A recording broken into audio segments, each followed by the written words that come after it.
लाखों माते के हावसवो हमरो ते दुलरिन बहिनी। लाखों माते के हावसवो हमरो ते दुलरिन बहिनी। माँ बाबू के आँखी के तारा जाने के आधार वाहिनी। माँ बाबू के आँखी के तारा जाने के आधार वाहिनी।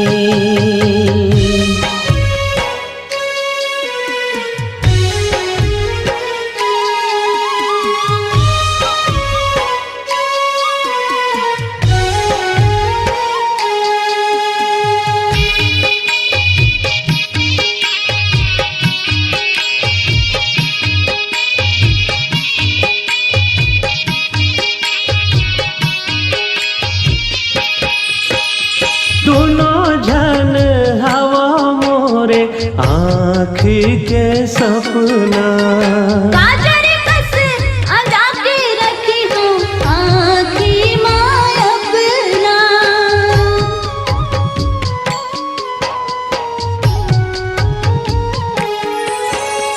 हमरो अंगना के ते चंपा चमेली।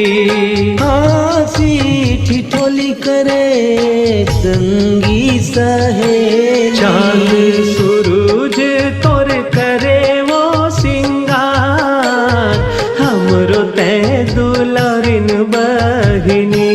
चांदी सूरज तोरे करे वो सिंगार हमर तय दुलरिन बहिनी।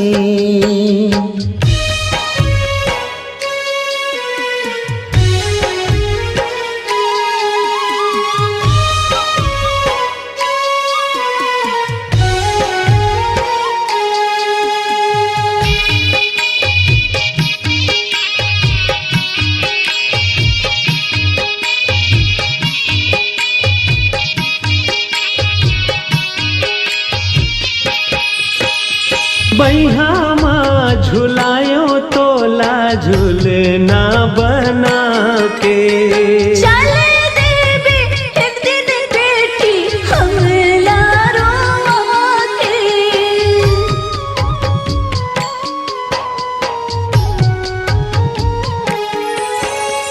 भाई के करे जाके टुकड़ा माँ के कहाँ जानवो।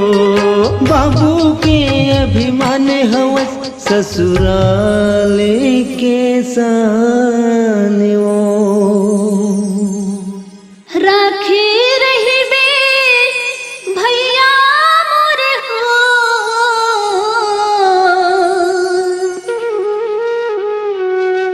अपन चरण माँ बैठा के। बाबूजी के जान के आधार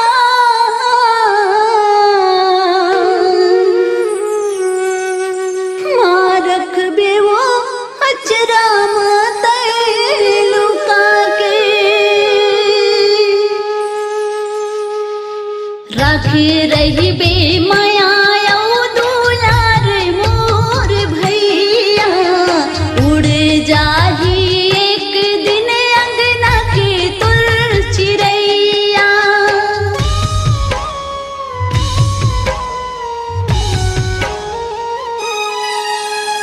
जुग जुग जिहाँ गंगा जमुना कस धार।